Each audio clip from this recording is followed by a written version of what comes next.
Welcome to Recurring Nightmares, episode 65. I am Chris, as always, joined by Jeff.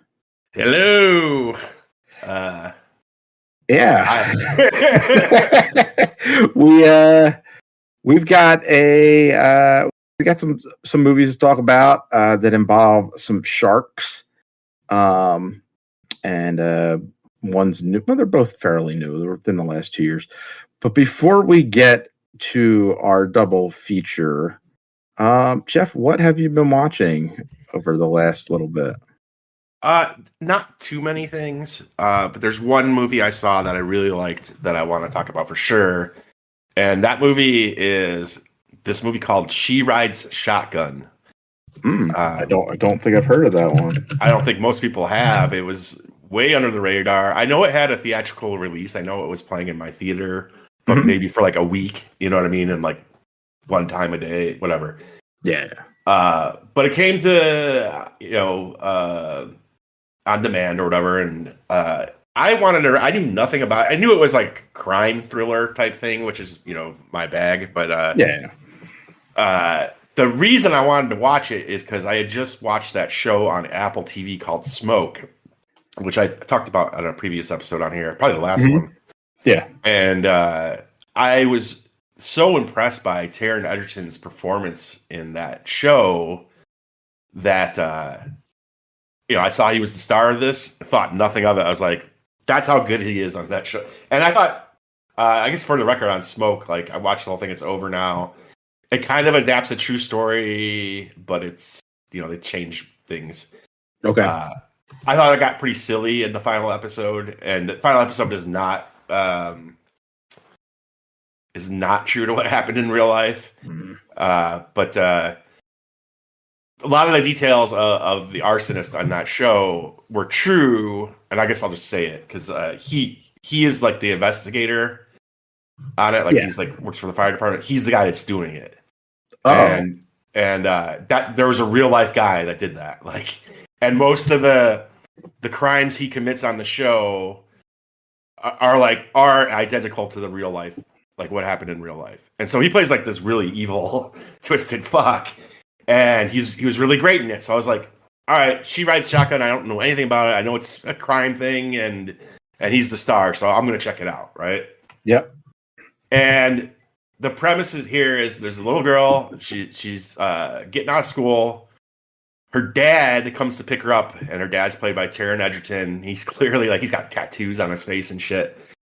And her dad has just got out of prison, and he's like, get in the car, we have to go. And basically what happened is while he was in prison, he made enemies with the Aryan Brotherhood in there. Okay. And now they've put a green light on him and his family now that he's out of prison. And so he grabs his daughter from school and let's go, and that's what the movie is. It's a father and daughter, ex-convict by Edgerton and his daughter on the run from the Nazis, basically. And again, I had heard nothing much about this. This is completely under the radar. This is a total gem. This movie is awesome. Everyone gives a really great performance in it. Taron Egerton is great. One of the villains is played by John Carroll Lynch, which if you saw him, you'd be like, that guy? He's excellent. He was like the husband in Fargo, like the dorky husband that was always watching his TV shows in bed. Okay. And he's like one of the Nazis in it, and he's great. But really, what I have to point out is the young actress in this. I don't know her name off the top of my head, but she gives an incredible performance. It's one of the best child performances I've seen in years. And to set it all over the top, it has this kind of quietly emotional ending that Two Churches songs play over. And you know me, I'm a huge Churches fan. They're my favorite band.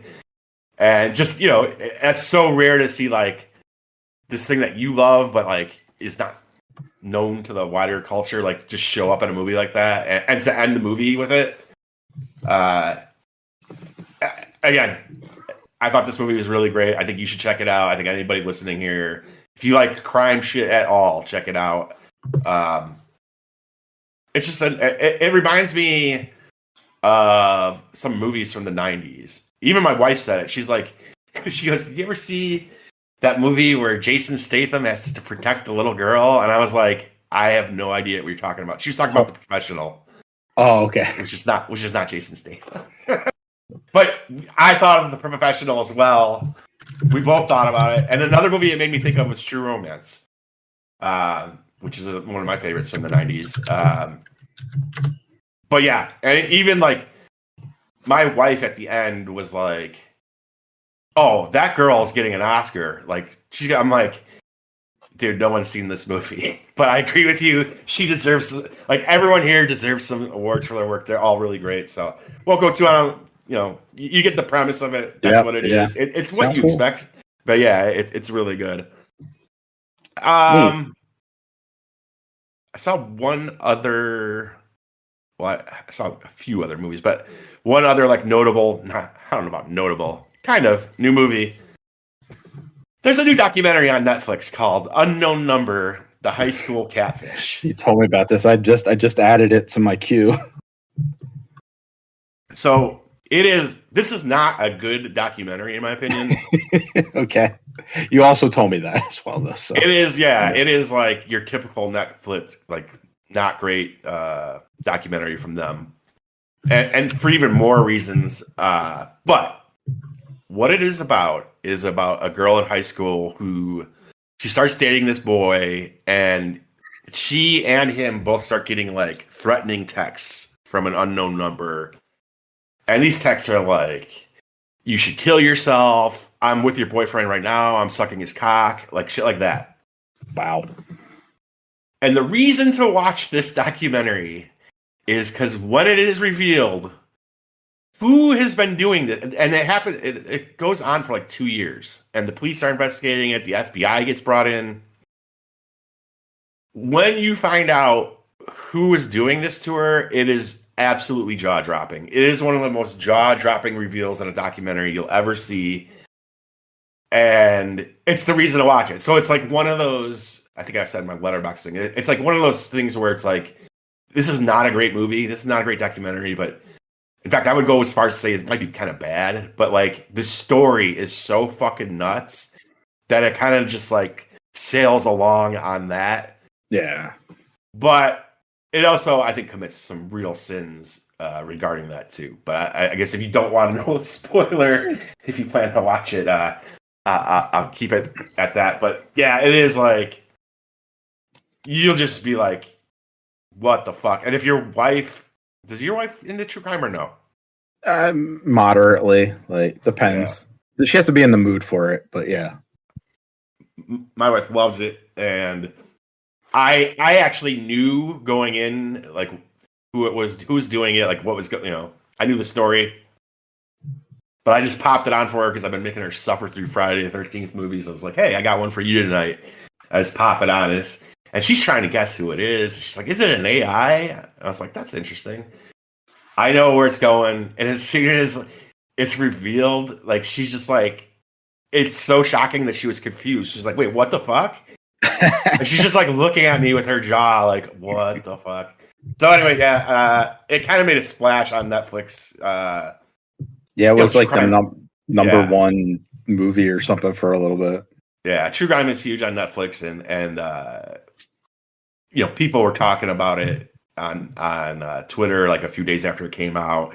I mean, I just started getting like, my wife's daughter and her like boyfriend came over, and he's like, dude, did you watch this thing on Netflix? Like, I was like, yep. It's like, we were just like, yeah, what the fuck, dude? Anyways, it's worth it just to for the reveal. Cool. Trying to think. I'll be real short with my other two things I want to say about a few other things. You might remember earlier in the summer, I was like flying high on some superhero movies. Yeah, you were like kind of. I thought Superman was great, and I had heard such good things about Thunderbolts that I went and watched Black Widow, so I would kind of have my bearings going in the Thunderbolts. I really enjoyed Black Widow. I mean, I didn't think it was great like Superman, but it's fun. I thought it was fun, yeah. And Thunderbolts was like oh, this is the return to form. It got like good reviews. Everyone was talking about, it's actually solid. I thought it sucked. Like I was like so disappointed in it. I was just like, we're right back to Marvel bullshit. Like it's all in a building. There's like so many references to things I don't know what the fuck they're talking about. And I thought it was a bore. Like I don't know. I don't think it even had any good action, really. Like I don't know how you felt about it, but it did nothing for me. I didn't hate it, but yeah. But you don't like hate Marvel, right? I don't hate Marvel either. Yeah, like it was. I thought it was better than some of the other like the other recent Marvel movies I had seen, like Captain America. I didn't think was very good. Yeah, so like I didn't see that. You know what I mean? So like to me, it was a return. Yeah, it was a return to form. It was a return to like what I don't like. So.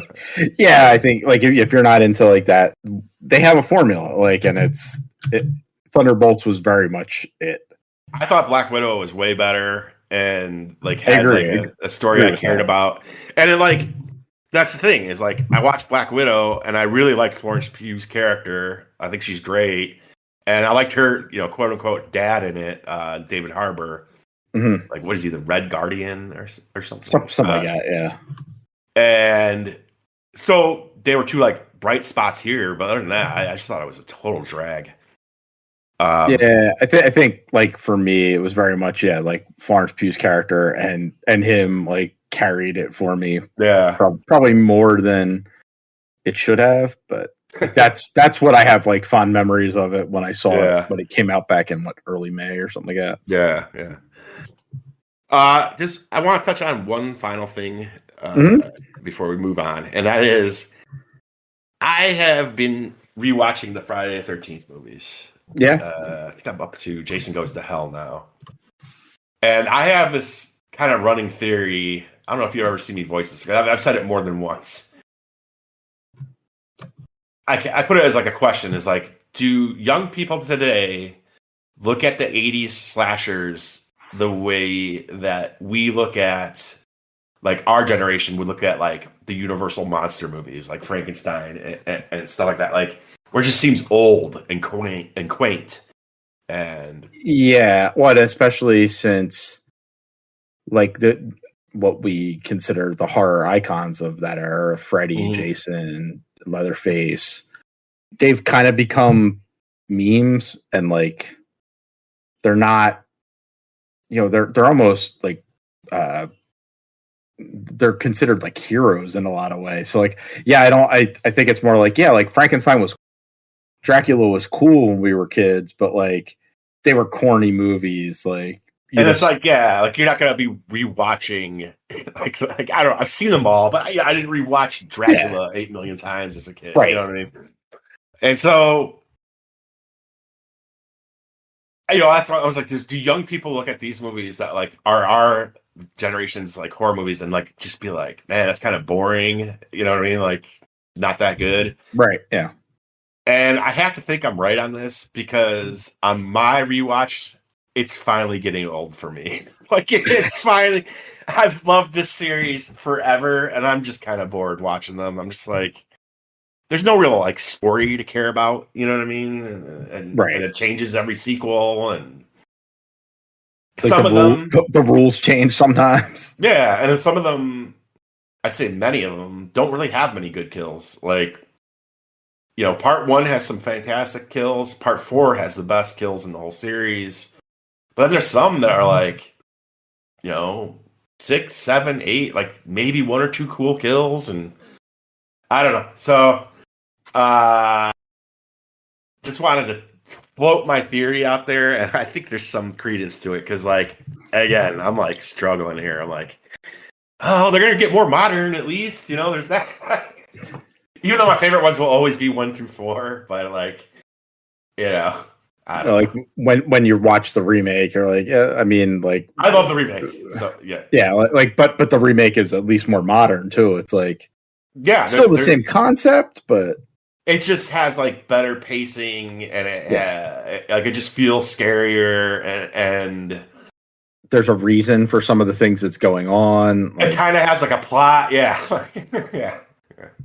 Anyways, I just wanted to throw that out there. Yeah, that I love them, but yeah, I think you're probably right. They probably, kids coming up today probably do look at it like Jason and Freddy they're horror icons, but they are not the scary things that they're growing up under. That's what they find scary now. Yep. I will be quick as well. I saw. Let's talk about 3 movies here. Honey, Don't. The new Ethan Cohen movie that he did with his wife. I love Margaret Qualley. I'll watch her because I have a crush on her. So Same. Aubrey Plaza's in this. I also love her. Yeah. So this was this whole thing kind of was made for me. It's a detective film, a comedic, it involves a preacher, that's kind of sketchy, played by Chris Evans. Everything about this was yes, this was made just for up my alley, and it just doesn't work. Oh, really? I thought you liked it. I thought I saw that you liked it. No, I like Margaret Qualley in this. She's great. Did you watch Drive Away Dolls? I don't think I did. That was the same Cohen, his previous movie, and he did it with her as well. And that got mixed reviews too, but I enjoyed it. Yeah, I should give that one a go because I'll watch her in anything. She honestly does a wonderful stage presence. She is. She's just really captivating to watch. But yeah, I loved her character of Honey, who's this detective. But the mystery kind of sucks. Actually, the mystery just falls apart. It's not even really the hook of the movie. Yeah. And it's kind of it just gets really messy. And then, there's a reveal at the end. You're like, oh, that kind of, but you kind of see it coming. When you get there, there's enough hints that this is the bad. This is going to go bad. And it just did not work enough. I would love to see an actual detective movie or series with her playing this character. It's she's sharp-witted. It's funny when she's talking, and the way she investigates things is amusing. But none of this worked at all. So maybe I give Drive Away Dolls a shot. Because I hear this is I guess his second of 3. Yeah. Kind of movies that he's going to be doing with his wife. It's horny as hell, though. I will give it that. I think there was a little of that in Drive Away Dolls too. At least I know there was some dildo humor. I don't know if you could consider that horny or not, but there's some dildo humor in is there? in Honey, Don't as well. I thought Drive Away Dolls is kind of it's slight. It's kind of like a throwaway, but I thought I had a good time, and I like Margaret Qualley a lot. And you're not going to convince me not to watch this. I'm going to watch this. No. I hope you come out of it liking it more than I did. I just didn't click for me in the end. If you are a Margaret Qualley fan like me, I want you to write down the name of this movie, and that is Sanctuary. You are in for a treat. Sanctuary 2022. Yes. Enjoy, my friend. All right. I have that one flagged here. Other movie I watched, Nobody 2. I almost rented that tonight to get my mind off of our reality. Yeah. I think it would have been outside of the fact that the reality right now is pretty violent. I like cinematic violence. It's fun. Yeah. Nobody 2 is a 90-minute. Is it a great movie? No.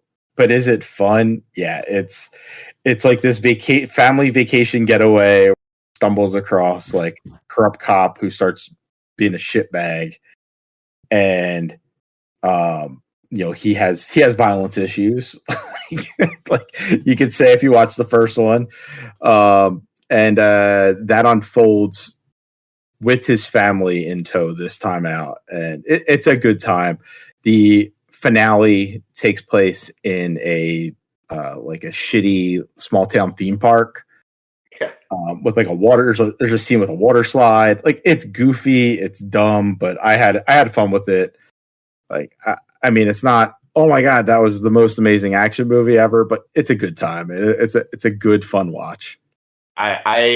This also got mixed reviews, just like Honey Don't. But I have a feeling I'm going to land with you on it. For one, I love the director, and I loved the first movie, and then like the idea of taking Nobody, like, let's make a sequel and like mix it with a vacation movie, like yeah, it just sounds fun. Like, so I am probably gonna buy it and watch it soon, but I just didn't get to it tonight. There's a neat it's like a funny, I mean, because like a lot of it is played for comedic effect. Yeah, I think the first one kind of also had like a comedic tinge to it.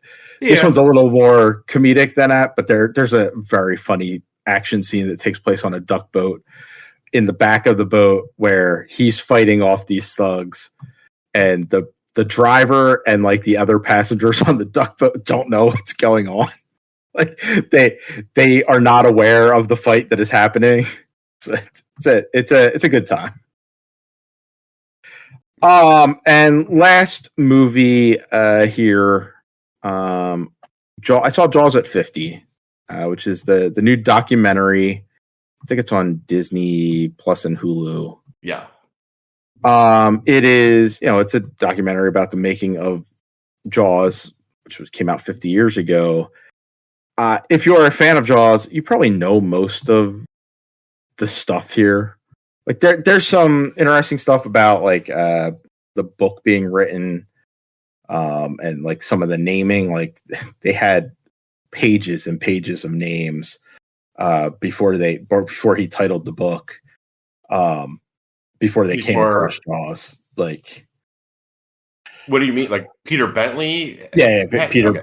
Yeah, so like they have his wife, because he died probably about 15 years ago, or maybe a little bit more at this point.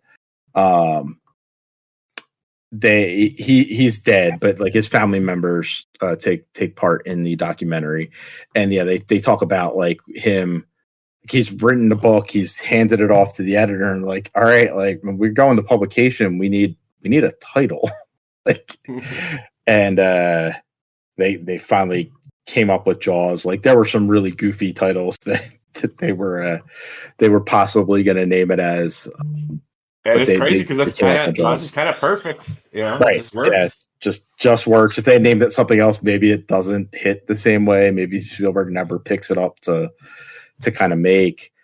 It's like a lot of talking heads. Like James Cameron talks about like how it inspired him in a lot of ways, and there's a funny bit where he says like, Jaws inspired a lot of what he does and a lot of the ocean, and Spielberg's always going to him going like, every time he does like a movie that involves water, he's like, do you know how difficult it is to film on water?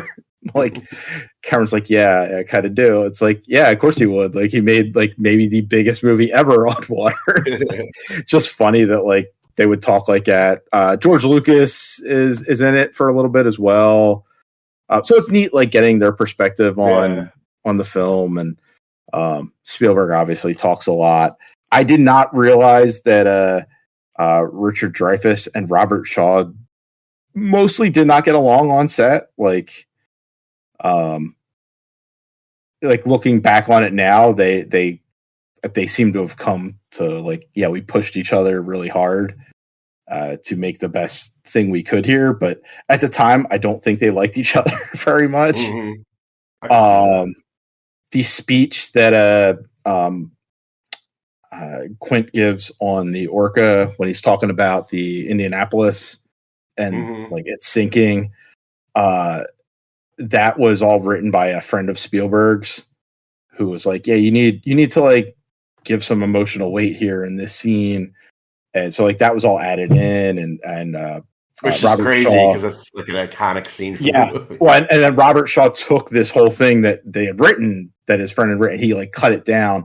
Still a long kind of like talk, but he like, he self-edited it. But the first day they shot it, he was trashed because he was like, I need to feel a little toasty. Like, I feel I need to be like a little on edge for it. But he was wasted, so they couldn't shoot at that time. Like, it's just some neat stuff out of it. And it being one of the first big blockbusters ever.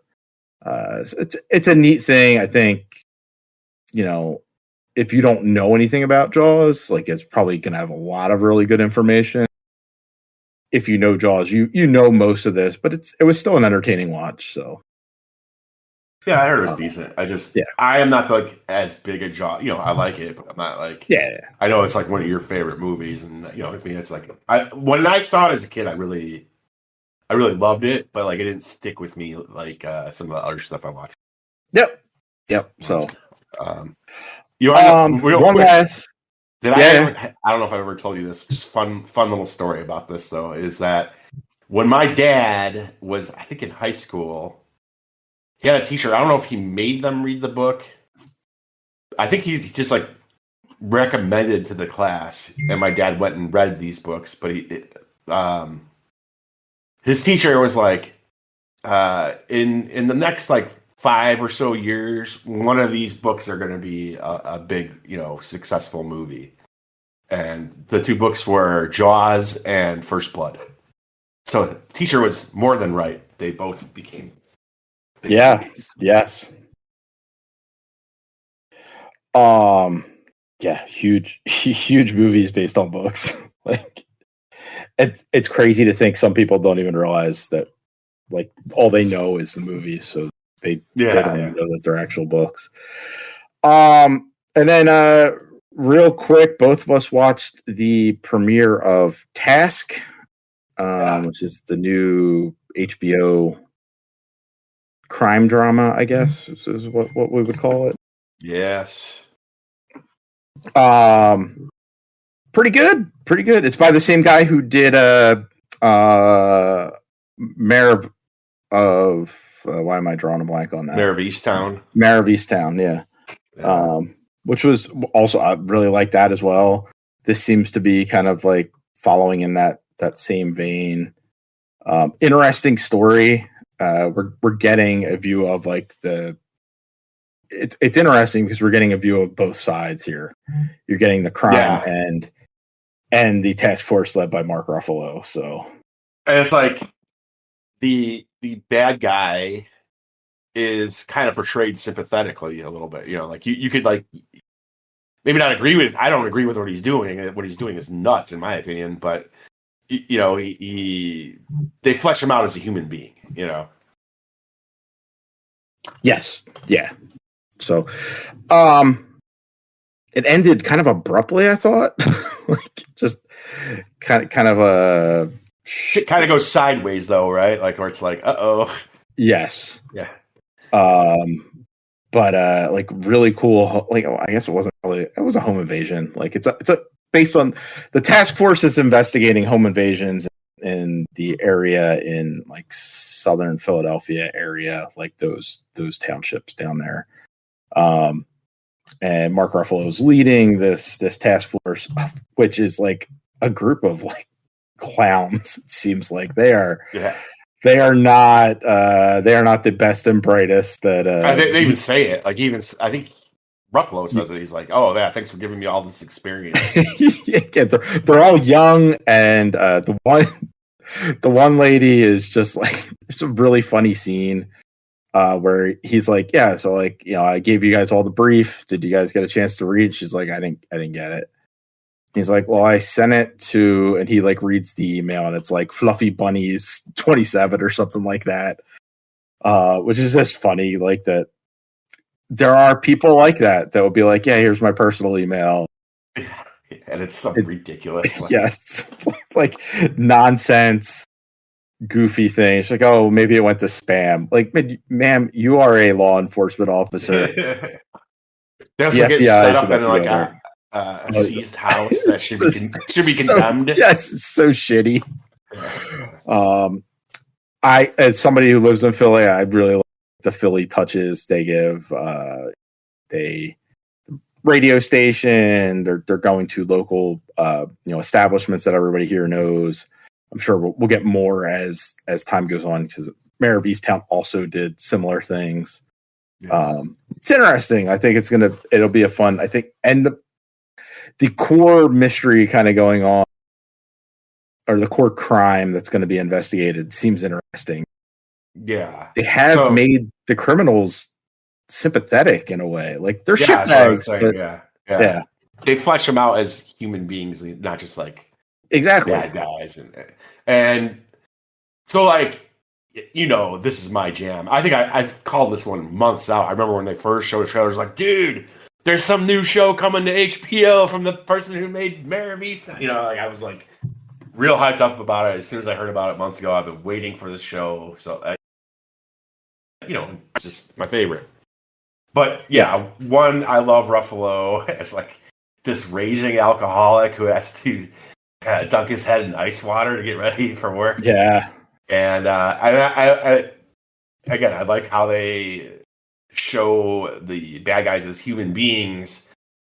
But I also, like you, I think what they're doing is kind of interesting. They're like garbage men who case the houses on their route to try to figure out what the drug houses are, what the dope houses are, and go rob them. To me, it's just like, again, I'm totally into it. I have no real problems with the show so far. It's only one episode in, but we're just like, one, don't garbage men make decent money? And then two, the amount of risk they are taking for the reward seems like insane. Because you see them take down this dope house in this, and I'm like, did they get maybe 10 grand out of that toilet? Like, that's an insane amount of risk. Like, we don't know. Yeah. I don't know what the amount was, but it's a couple stacks of cash. I'm just like, you risked your life, your career, your freedom for a couple stacks of cash. Like, what the fuck? Right. Like, it's not like, oh man, that's the biggest draw you're gonna get. Like, you're not robbing like Fort Knox, or what I mean? Like, yeah, it's like crazy. So funny things. I saw your post about like, don't garbage men make decent money? They do. Like, it's okay. It's not great, but it was a funny thing to kind of come up right now because I don't know if this hit national news, but locally it was huge. Philly just had a strike of their sanitation workers. No, I know. I did catch that. Yeah. Because the city was, not paying them appropriately. They still didn't, but they got a better deal than they were going to get. And it's like some sanitation workers here are not getting paid super well. And we use a lot of part-timers too. So it's like, it's like hard work. It's shitty work. The benefits aren't great. And depending upon if you're a full-time employee or a part-time employee, you could be making like okay money or shitty money. Well, that's true of the post office too, where it's like, if you're a part-time employee, you're not making much, you don't have as many rights, they can work you to death. And it's not like when you're a career employee, like, being a mail carrier for a while was a pretty decent middle-class job, and it's really fallen behind over the last decade or so. It hasn't kept up with inflation and stuff. Right. Same here with like the trash men. And so, like, I could see where maybe this happens. Like, to me, also, I'm like, come on, dude. Like, our main bad guy here, who looks like fucking Liver King. I don't know if you know who that is, but he looks exactly like him. Yes. He's like living in his brother's house. I guess maybe it's to take care of his brother's family, because I guess his brother died somehow. We don't know how yet.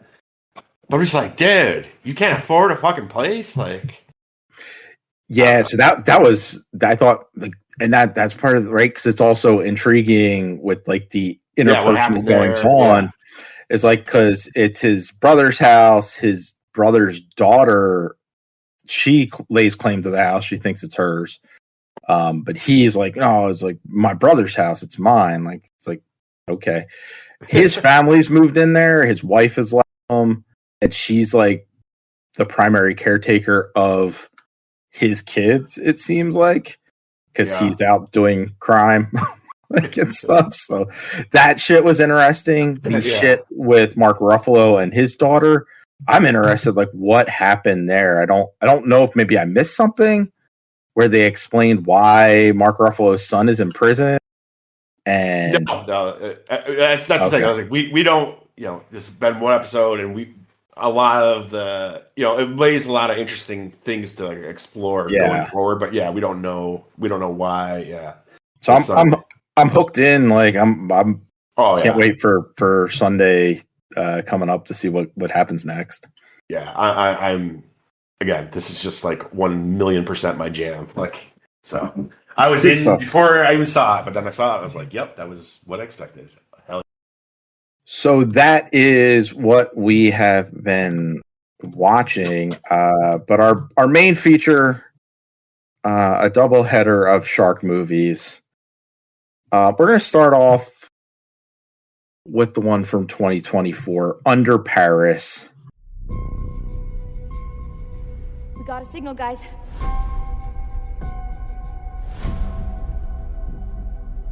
It's impossible. I saw it. In the heart of Paris. What's she doing down there? There's a shark in the Seine. Why would it come to Paris? When it was a beluga, you didn't ask questions, did you? The triathlon starts tomorrow. If we do nothing, it'll just get worse. Your little PR stunt will turn into a massacre. It'll be carnage.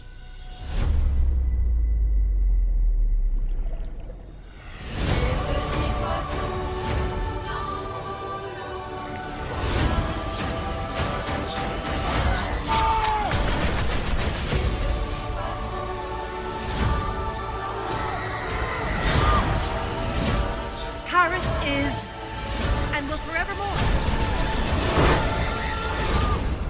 be a place for celebration.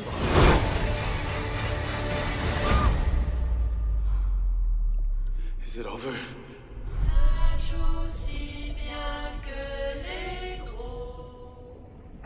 Which is on Netflix. I think it is a Netflix original or a Netflix film. It is a French film, and I did not catch this until about 20 minutes. Jeff, I was like, "What? The dialogue here is terrible." Like, and that's because the English dub is pretty awful. Okay, so yeah, you watched it dubbed too. I watched it because I think you can flip it. Yeah, it defaulted. Yeah. Yep, and I was like, "Oh, this is what everyone watched." And I'm like, "Man, they're in France. Nobody has a French accent. This can't be right." And then I flipped down. I was like, "Oh, I could watch it in French with English subtitles." That does make it better, but it doesn't make it better. Netflix has gotten me used to watching foreign films dubbed now, where I'm just like, whatever. But yeah, I would say, not the best voice acting. No. No. So let's quickly run through the who. Under Paris, directed by Javier Gens, starring a bunch of people that you probably never heard of, so I'm not gonna lay them out. Came out last June, and had some buzz about it. That's kind of like how it got on my radar. Like I like shark movies, but the fact that people were kind of hyping it up a bit was where I caught wind of it. I had heard of it too. I remember when you brought it up last time, and I was like, "Oh yeah, I've heard of that." And I kind of remember people liking it. Although if you look at Letterboxd, not so much. Yeah, I remember. I remember some people like I follow liking it and stuff like that. So Letterboxd, I think, had it like at 2.1. I think that's what I saw today. Yeah, not like great. not a great go. IMDb a little bit better, 5.2 on their radar. So yeah, it's your mileage is going to vary. Movie starts off in with they're in this giant garbage patch. It seems like I think that's a real thing. There's a big kind of ring of like plastic and shit out in the middle of the Pacific Ocean, and they are researching a bunch of different sharks, but one in particular called Lilith, who has, I think she's been tagged. They are specifically looking for her, and they had released her a couple months prior, and she sends down her team of 3 divers. They go down there. They have to get a blood sample from this shark, which seems sketchy at best to do. They're like just in scuba gear. Like, yes. Like, why is there no shark tank? Like a cage? Yeah. Like, why aren't they in a cage to do this? But they're just out there free diving with scuba tanks on. They jab this shark to get a blood sample, and the shark, like, the sharks are fast, but this thing was like acting like super. And I don't know if it was done for effect of the film or if this is just they like have sharks act in this movie. But the shark was like disappears, it like goes stealth mode, and then attacks like a stealth fighter, like just like picking these 3 scuba divers off super quickly. And like very tragic because her husband is one. She almost drowns. She gets dragged down under the water. For whatever reason, she dives in.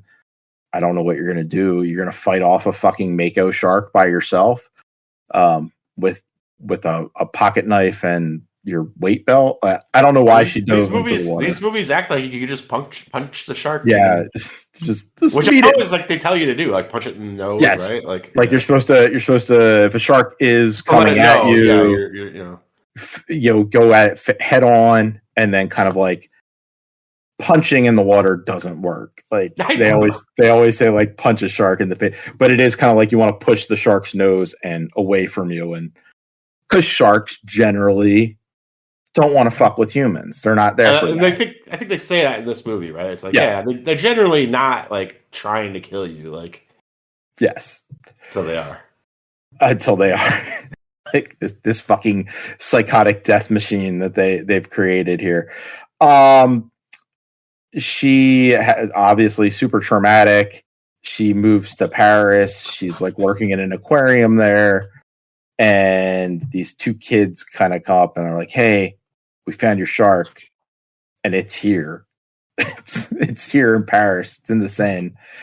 Which I thought this was kind of amusing because last year the Olympics happened in Paris, and one of the big talking points about it was they were going to have Olympic races, like swimming races, in the Seine.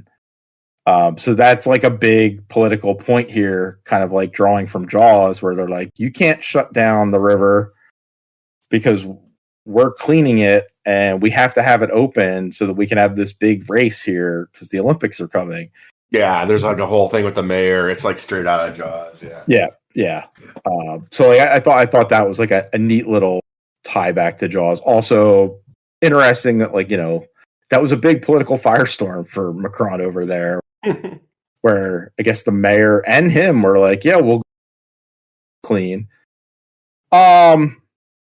These 2 activists, they want to pull Lilith, the shark. They want to get her out of the Seine, get her back into the ocean because they feel that she has gotten lost here.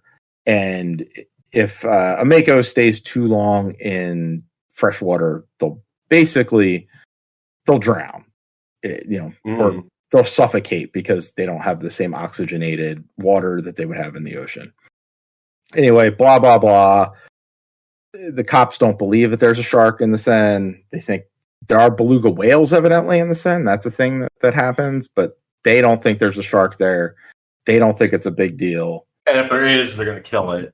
Right. Like, it's we're not gonna like move it out of here. We're just gonna get rid of it. So these two activists are a little, they're oh no, we can't let them kill the shark. So like they hack in, shut the beacon off. How they do it, they don't explain. In fact, at one point, the lady, the investigator who, from the beginning, this researcher, she goes, "How did you do that?" And the hacker just goes, "It was really easy." Like they don't explain how she does it. There's like, it was really easy. They shut off this thing, so now they can't track the shark, and it's just out there in the wild. It takes out a homeless person. It takes out another cop. So it's like starting to, and it's following along kind of like the Jaws model here. Like, oh shit, things are bad. Politicians start like, you gotta fix this. Let's get this done.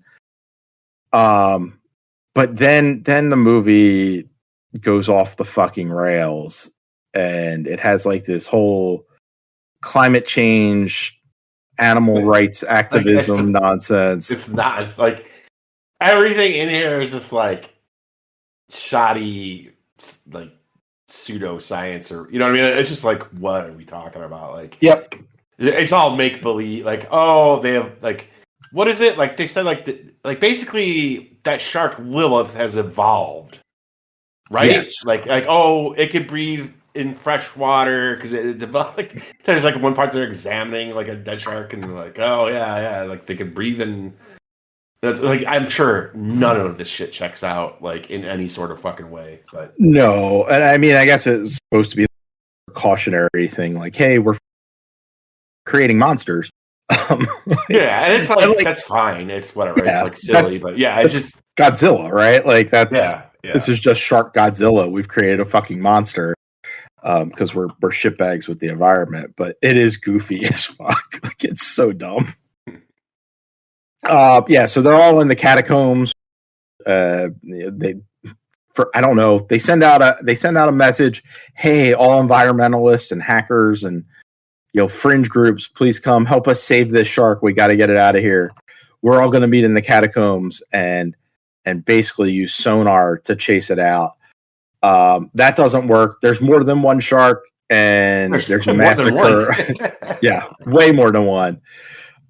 There's just a massacre underground here.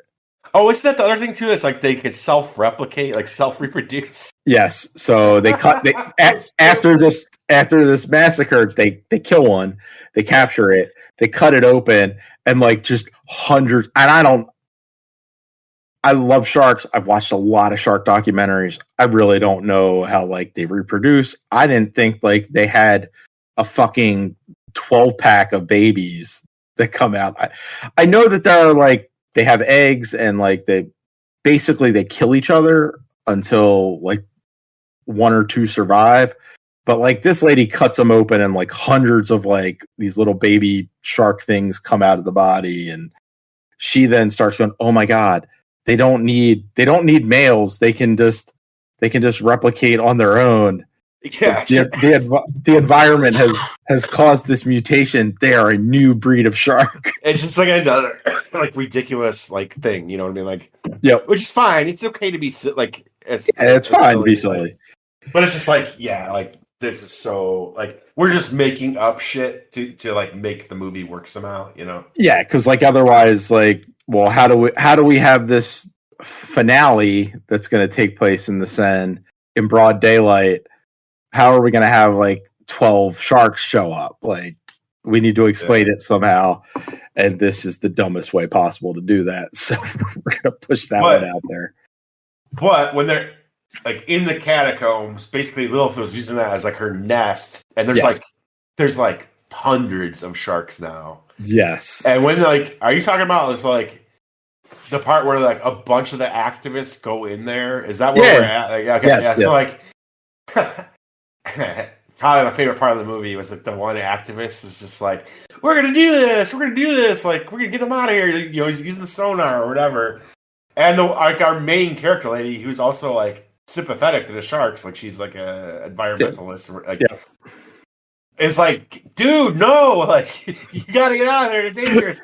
And that was my favorite part because like the one loudmouth activist is the first person that gets fucking annihilated. Oh yeah, and it's a pretty epic shot too from above. Like it's terrible, but also great. Like that's this thing here I didn't mention. There's like a lot like the shark shots are not generally real sharks. They are it's a lot of CG sharks. And yeah, this one where Mika, the loudmouth activist, she's coordinated all these underground activists down in the catacombs to push the shark out with sonar. She's going, no, we can do this. And she's just there in the middle of the catacombs while our main character is going, no, like they've had babies and we've invaded their nest. We need to leave now. And she's like, no, I got this. And then you just get this shot of it's the shark breaching up from underneath her. Yeah. And grabs her in the mouth. It doesn't make a lot of sense because like when a shark breaches like that up, they jump pretty high and the ceiling is pretty low. They make it work. It's dumb. And yeah, she gets ripped apart. And then when that happens, chaos reigns. All the activists, for some reason, start slipping into the water, and then the other sharks start having a field day. People are getting trampled. Like some cops jump into the water to try to help. One of them gets eaten. And it's all fucking goes to shit. And then the mayor goes like, you guys fucked up. Like you're basically all fired. The military's going to do security from now on. Like the army's going to be able to protect against a fucking roving band of sharks in the river. And then that's where I think it kind of like it goes even stupider. They're like, we're not done. They then are like, we're going to blow up the sharks. We're going to get them all to come after us. And then we're going to blow them up with this bomb. Which is pretty dumb. Like, but I don't know. It's fun enough. It's pretty stupid. Like the movie's very stupid. Oh, it's stupid. But there's one more thing though, like because like right, like the bombing them thing does not work, and then there's like bombs or like yes. So it's a very. I think it's a real thing. I think the sun does have like. Military ordnance from World War II left over in the river, and yeah, they mentioned that like, hey, we out. This is dangerous. That's why they didn't want like people just diving down into this car crash area, which is something that happens early in the movie. Because hey, if you disrupt this stuff, I must have missed that because I was so confused. Like, I think I had to like look up like why are there bombs like. What are these like? Yeah, I was like so confused by it. I was like, they did not like. I saw them planning like C4 and stuff. It wasn't like these are like old missile like things or whatever. Like I was like, what is this? Yes, and they cause a tsunami. Yes, and then the entirety of Paris is underwater with these self-replicating sharks. It goes from being like this kind of like it goes from being a fairly serious. Shark movie up until it's not. And then it becomes a silly shark movie. And then by the end of it, we're in fucking Sharknado territory. Like it has gone, they're making a sequel, which I guess will follow on the fact, yes, the Under Paris 2 is filming now, I believe. Oh my God. They are going to be bringing us a second one of this, and as you said, the entirety of Paris has been wiped out by a tsunami, and I guess like the entire city is going to be underwater. They're going to be everywhere.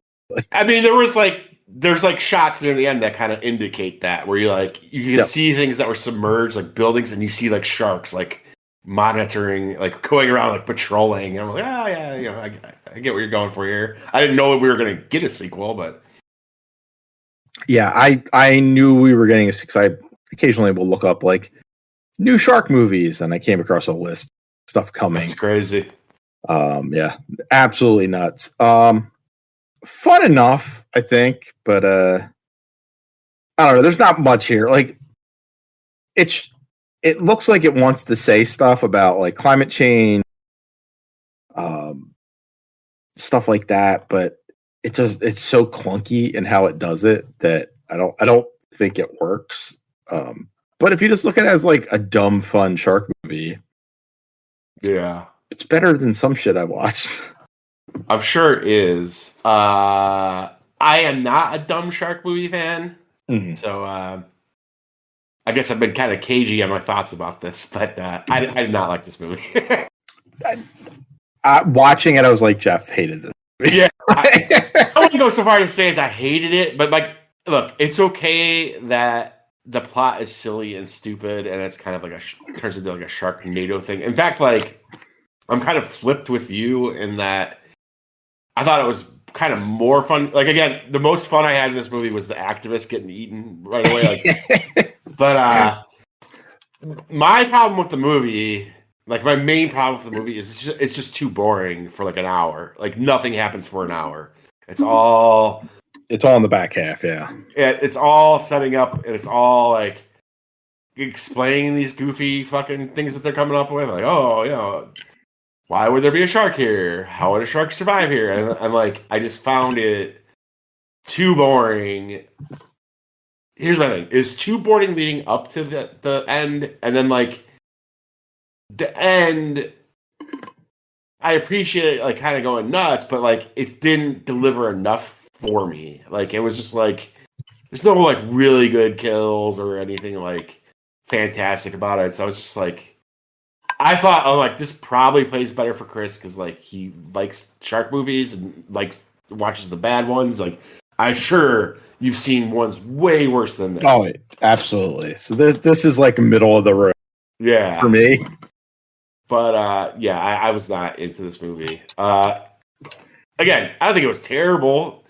Again, I would probably like if someone, you know, if I knew someone else like you who I know likes like dumb shark movies, I'd be like, yeah, it's worth checking out. It's not like amazing or anything, but yeah, for me, I was just like bored, and I'll give it like a.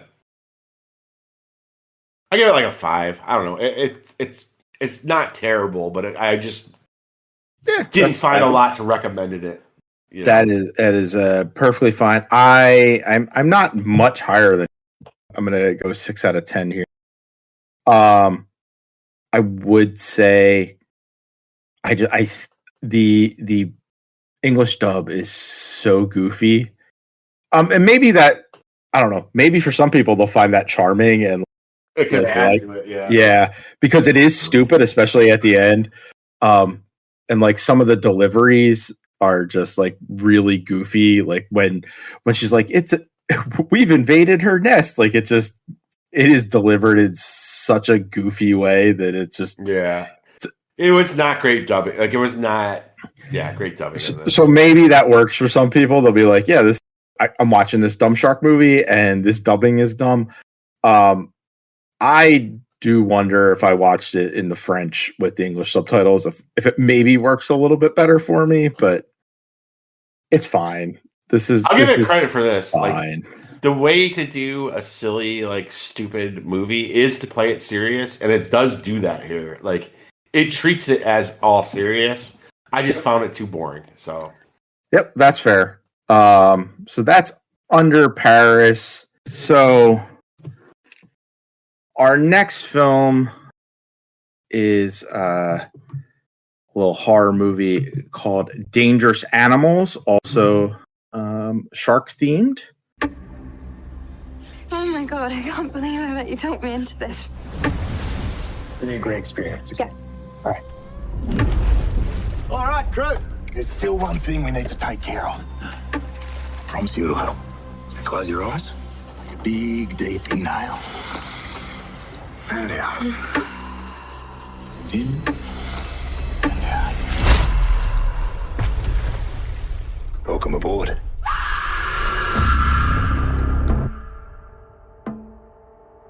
I see you like come alive on that board. It's spiritual. I feel the same about what I do. It's my true calling.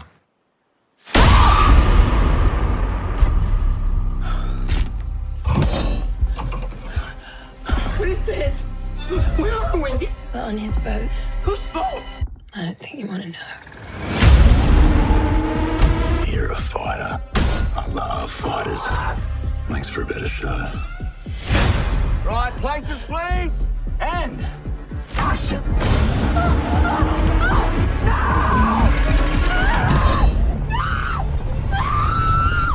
Tell me that ain't the greatest show on earth. Every fisherman loves a good fight. The thing the fish doesn't realize is that once that hook sets, no matter how hard she runs, Help! I need help. she's already in the boat.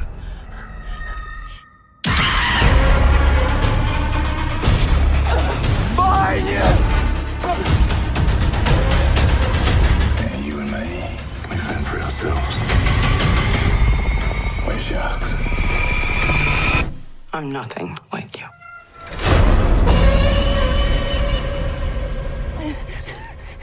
Oh, come on, don't be like that. This is your time to shine.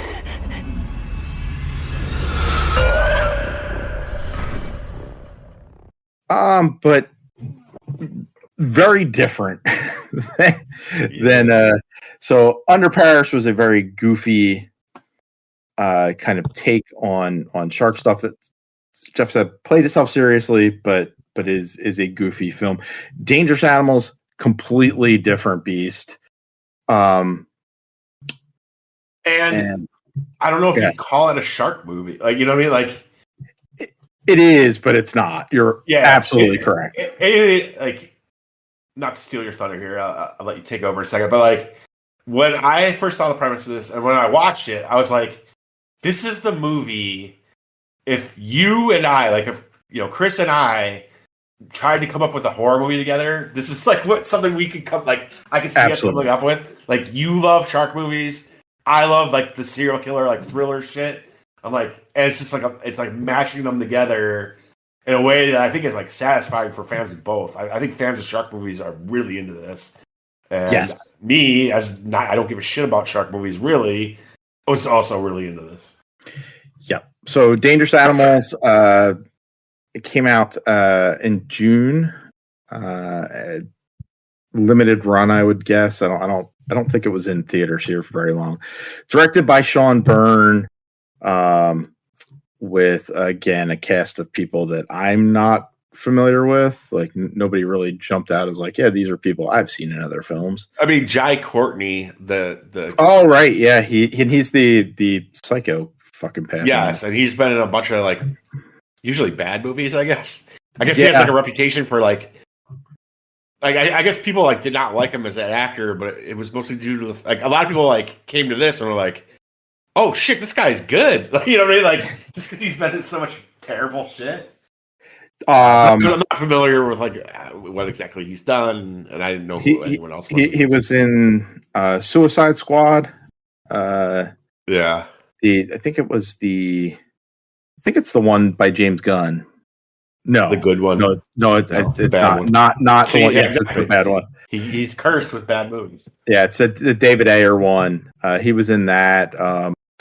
He's a guy that he just slipped my mind, right? Like, because he is familiar. He's also doesn't look familiar in it because like he's put on a little bit of weight here to. He's very more gruff in this than you would normally think. So yeah, Jai Courtney, I guess, is the big actor here, but and he's the star in a way, but it mostly takes place around Zephyr, who is a surfer and she's kind of just a loner. She's just out surfing in Australia. Also, a tough cookie. We learned. Yeah. Like she has a fight to her, which also it's kind of maybe why she gets kind of pulled in and involved in all this. But we like also learned that like a little bit about her like past, like growing up. She grew up in foster homes, like so. Like she's a person who has a lot of life experience for being her age, and that they use that like in the plot in, I think, interesting ways. Anyways, film starts off pretty standard, I guess. Like these two people, they go out. They want to go on this like shark cage thing, so they go out. They find this boat. Would you ever do this, by the way? Go swimming with shark, not with some like goofy guy off in the middle. I'm saying though, would you do like the cage thing? Yeah, I think I would. I think I would. Have you done scuba? I've not done scuba, so that's something. I think you have to be trained on it, don't you? Or do they train you on it? They have to. You know, it's like an hour class or so. Okay. Like I've done it. I highly recommend it. My wife is like too scared to do it. Like she just like won't do it. And I'm like, you're missing out, man. Like I guess maybe if like it makes you panic, then I could see like there's no getting around it. But it's just incredible. Yeah. Like and I would do this. You put me in a cage, sure. I'm saying yes, exactly. Like we were talking at the beginning of Under Paris. Just scuba gear. No, to with the sharks. I don't want to be out with the sharks, but I'm like, would I love to see sharks up close like that? Yeah, I don't want to be doing it unless I am like surrounded by a steel fucking cage. So they go out on this boat in Australia. We quickly learn that nobody knows that they're there, which is bad for them because this guy Tucker, he's a psychopath. He gives them what they want, brings them out, throws them in the water. They go see the sharks. They come out of the water. And then we quickly learn that he is a murderer. He stabs the guy in the chest, kicks him overboard. And that's kind of like the cold open of this movie. Well, and then he turns to the girl, like the girl, and he goes, "Welcome aboard." Yes. Yeah. Great opening. Yes. Awesome opening, right? Like it's just like, all right, we got a serial killer. He runs this shark attraction type thing. He has a big ass boat. And then it's such a fun idea for a premise, but go ahead. Yeah. He cut. So then like we leave Tucker and his psychopath with this girl Heather on the boat, and we meet up with our main character Zephyr. She I don't know, she's like in a store or something, and she helps this dude start his car, and they end up talking, and like they just get into it. They, she is somebody that they fuck in her van. Yeah, in his driveway. I guess because he lives with his mom still. Is that the idea here? I think so. Yeah. I was like, why? Because he like goes in after like to make her food. I'm like, why did you not just bring her in? Like, right. I guess he didn't want to hear his, like her mom to like hear and smell the weed that they're smoking. I don't know. Like, which I think it's like it's a fun scene because like he's all happy. He goes in, makes her this massive amount of pancakes, and like it looks like a wonderful breakfast. He brings it back out the front door. She's gone. Like the van's gone, and she's gone. She's gone to go surfing without him. And he texts her, is like, "Hey, I made you breakfast." She's like, "Sorry, like gotta hit the waves early as possible." And then she's kidnapped by Tucker, who he does ask if like, "Do you want me to join you or whatever?" And yeah.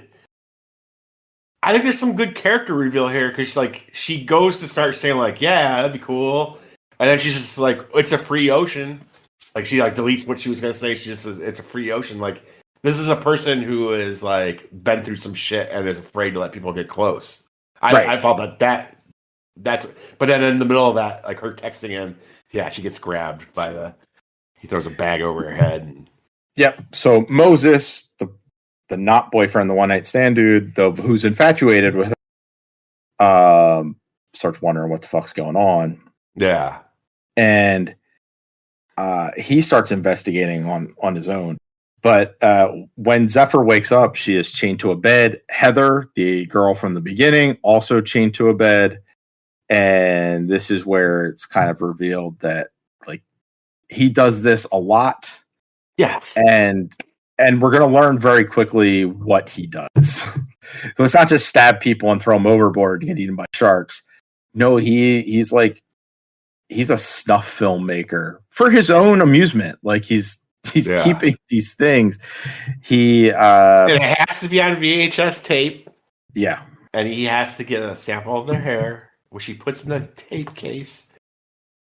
Oh, super creepy. Yeah. But yeah, he's like very, very OCD about it. Like it has to be exactly this way. Because like you could upgrade, you could do a digital video. Like, it's like it doesn't like automatically go. You know what I mean? Like it's not going to leave a footprint for people to find any more than the fucking tapes themselves do. You know, right? Like right. So like they're all on his boat. So like if he ever gets caught, he's old school. He likes that old school snuff film look. Yeah, like that VHS film grain, I guess. Yeah.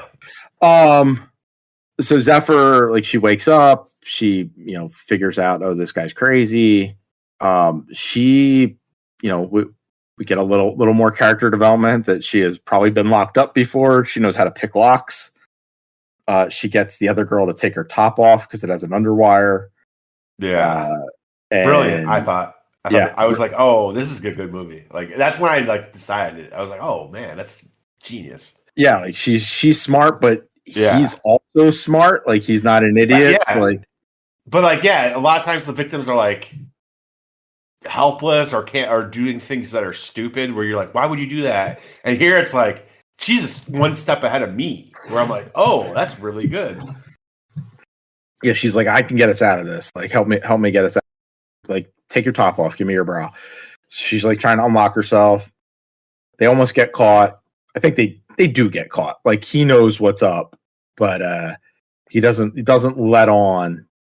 And then he drugs them, and we find out what he does to these people. He chains them up, and then he hoists them into over the ocean and dips them in with chum. He throws some chum in. And he says he trained the sharks. He's like, I always come out here to the spot. Like they come to expect it. Like he's trained the sharks. This is a feeding ground. Yeah, it's a feeding ground, and like he relies on. It's another interesting thing is he relies on the victims panicking because you're lowering them into the water. They're gonna start thrashing, which is then gonna excite the sharks because they think there's like live seal or live fish in the area, and they're gonna bite. And they do bite Heather. They rip off her legs, and it's interesting because it's brutal, but you don't see it. Like, well, I think that's kind of my thing with shark movies. Like maybe why I don't like them as much is because like it's hard to see anything. It's like someone gets thrashed around in the water, and then you see body limb. Yeah. But here it is so cruel, and it is kind of disturbing. And also, like, I did not expect that girl to die right away. Like, I was like, whoa, this movie's not fucking around. And like then after she gets attacked by the shark, you get to see his video recording of her dying. Like her like she's still floating there. Yeah, you see like her head go down. I was like, oh, that's. And then you get the overhead shot where you see her leg floating. I was like, man, for like not showing a lot, that was pretty disturbing. Yes, and I was just so shocked that character like right away was killed. I was like, damn, dude.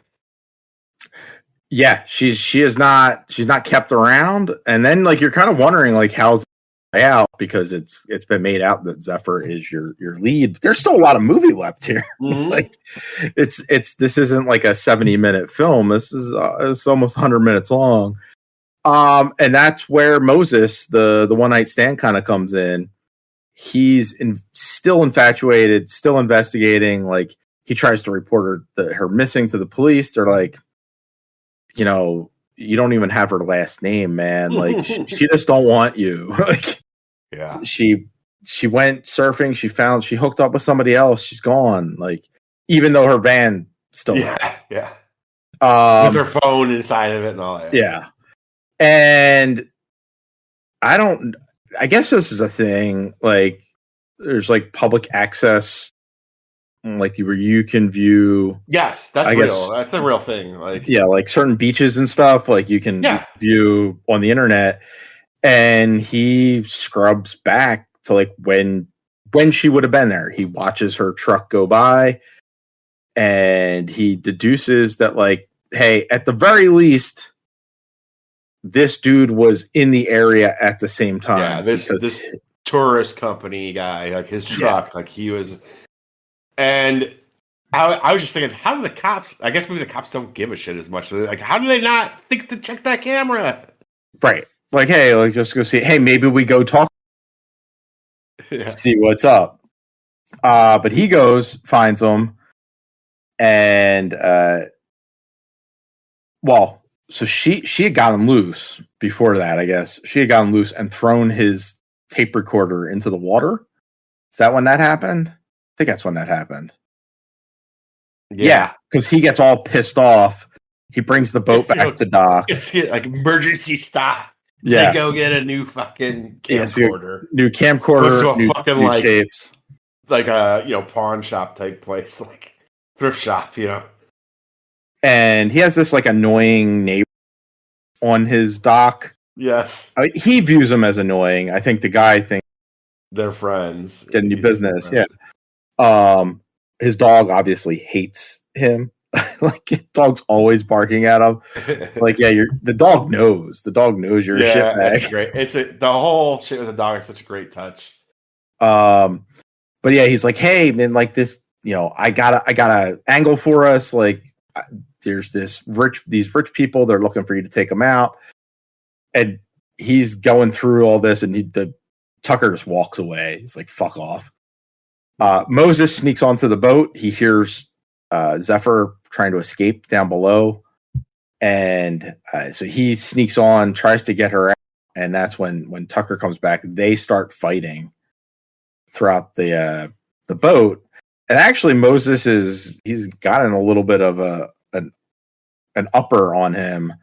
But the neighbor guy comes through and like whacks him over the head. Yeah, thinking that this kid is like attacking this guy who he thinks is his friend, which doesn't work out well for the old guy, because then he's like, "Oh, what's going on? What do you got down there?" And he kills him and the dog. I think does he kill it? I was going to ask you. I remember he barks in the dog's face. Oh, the dog just kind of runs away, and we never see it again. He doesn't actually kill the dog, but he does bark, like the dog's barking at him. He's like, "Wah, wah, wah."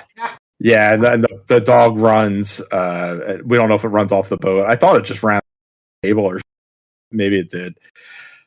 So that guy's dead.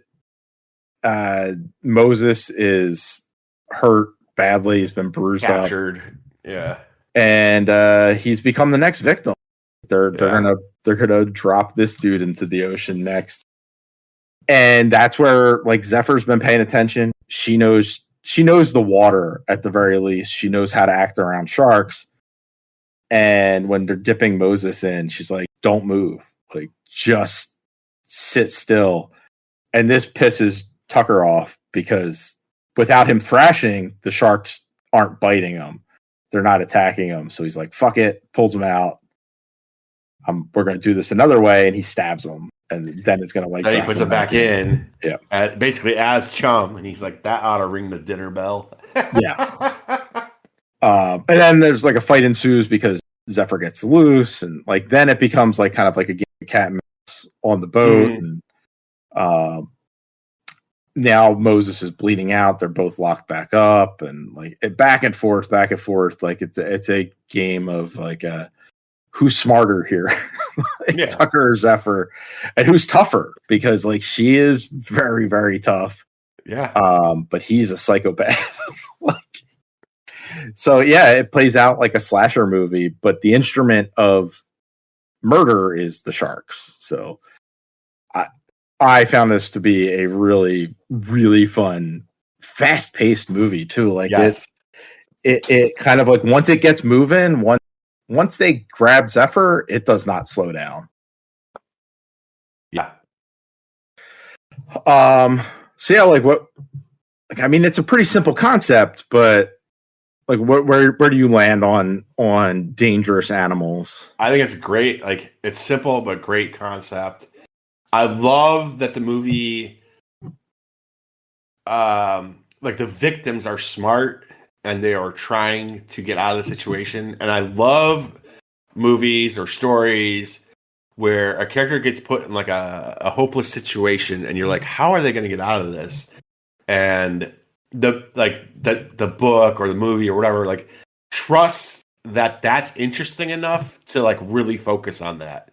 So like, you know, taking the wire out of the bra to make a lockpick, snapping a handle off of a plastic bucket to make a shiv. Things like that. Like, it's rare that like a writer like really trusts that that's interesting enough to like propel the shit forward. And in fact, like when we did our Dean Koontz episode earlier, I think this year, I mentioned the book and the miniseries Intensity. Yep. And that is a lot of this, where it's just like this lady is trapped by a serial killer. How's she gonna get out of it? And in the book, there's one part where she's like fucking tied to a chair, and it's literally 60 pages of her trying to get out of the chair. And I think that was brilliant because Koontz is like, this is interesting enough. If you were in this situation, how do you get out of it? Right? Yeah. And I love that this movie trusts that, but also in a pretty brief running time, makes a compelling villain. We kind of get what makes him tick. And it makes the good characters, like, I think all of them kind of are like sympathetic, and I cared about them. Like, especially Zephyr, obviously, but her love interest, Moses or whatever, like, I was like, I cared about all of them. So for me, it's like, I look at this movie, I thought it was a thrill ride. I had a blast watching it, and I'm like, what more could I have asked for out of this? And not much, dude. It's one of my favorite movies of the year. I'm going to go all the way to like 8.5. Like, I just think it's a fantastic thriller that everyone should watch. I think, like, even if you're not like necessarily a horror fan, I think it's really solid. That's fantastic. I really thought you were be like, like seeing the kills go through. I'm with you. Like, it's kind of like edge of your seat the entire time because it's so fast paced. Yeah, like, and that the cat and mouse between Zephyr and Tucker, and her trying to ultimately rescue Moses, who's bleeding and has severe injuries after the first encounter. Like, it's just super fast paced, super well done. I thought the ending was like really cool. Great shot of her, kind of like shooting off the flare. Yeah. Also, great shot of him getting 8. Yeah. I like that. Yeah, you understand him to a degree. Like, not like there's enough information there. We know that as a kid, there's a reason why sharks. Yeah, right? like he was bit by a shark when he was younger. Like, some interesting stuff there. But they don't, like, you don't have to be.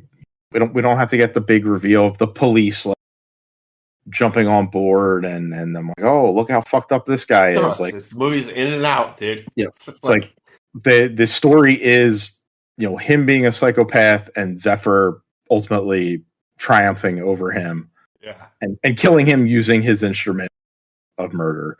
So I am with you. Really, really liked it. Slightly lower on my score than you. I'm giving it 8 out of 10. But if you have Shudder or AMC Plus, go give this one a go. Even if you don't, like, it's out there for rental. I would buy it. Yep, I think it's that fun. It's top tier. It's like, as we said, it is a shark movie, but it's not a shark movie. So like, I think it plays on both sides. Yeah, like if you're into shark movies, definitely check this out. Even if you're not, this is a first-rate thriller. Like it delivers the thrill ride that you want. Yep. Like it is very fast-paced. Like it never, like, again, there's a little bit of establishing shit at the beginning. It's pretty much balls out, like, to the wall after that. Like, yeah, and like that stuff very quick, right? Like this, we get that open. You're never bored. Establishing, yeah, and hey, like Zephyr's a good-looking chick too. Yeah, she's very pretty. I don't know who the girl was. That sex scene is it's hot. So yeah, Hassie Harrison is who she is. Not really sure. She's good in it though. Yeah, good stuff. Give that one a go. It is clear from us that Dangerous Animals is the one there. I don't know if we did a poll this month. I didn't do a poll. I think mostly just because I forgot to, because I figured some people had seen this, but having watched them both, I was like, there's no way Chris, like, I know Chris loves these like dumb shark movies, but there's no way he's gonna like it more than no, Dangerous Animals is phenomenal. I'm not surprised at the outcome here. Yeah. So that's it. That's what we've got out of our little shark special. Jeff, what do we have month? So I got spooky month this year. We're in the spooky season, right? And I know we've talked about these movies in some capacity before, but I guess I'm out of ideas. So we're gonna do the 2 most controversial Halloween movies. You could probably guess what these are. It's going to be, these are the movies that are the most loved and simultaneously most hated in the series. Halloween 3, Season of the Witch. Okay. Versus Halloween Ends. All right. Nice little fun, light episode. I'm sure there won't be any controversy in our. I mean, I've seen both of these movies. You have too. I'm interested, like, to pair them against each other. Be interesting because they're 2 very different Halloween movies. So. Yeah, I mean, yeah, and again, like, they're both ones that. Well, for Halloween 3 was like hated forever, and then like people came around on. Although I never hated it when I was a kid, I always kind of liked it. And Halloween Ends kind of went through that same cycle, but within a weekend. Yeah, like very, very quickly. And so there's people that are very vocal supporters of Halloween Ends, and we'll see how we feel about it. Yep. I think I was part of that. Like, I don't like Halloween. And I think we'll talk about it in a month, but I think it is mostly because it is not what I wanted, right? Like, it is not a Michael Myers Halloween. So which one, Halloween 3 or Ends? Halloween 3? Yeah. I mean, Halloween Ends also. Yeah, like but Michael is in that movie. I guess Halloween. He is in Halloween 3 as well. I would say he's in that movie to its detriment. I'd say the movie would be better if not. But in Halloween Ends, yeah. So interested to talk about those next month. Couple Halloween movies for you. Enjoy. Nice light month for us. Yeah. Easy watches. Maybe. We'll see. Yeah. So join us in a month for Halloween 3 and Halloween Ends.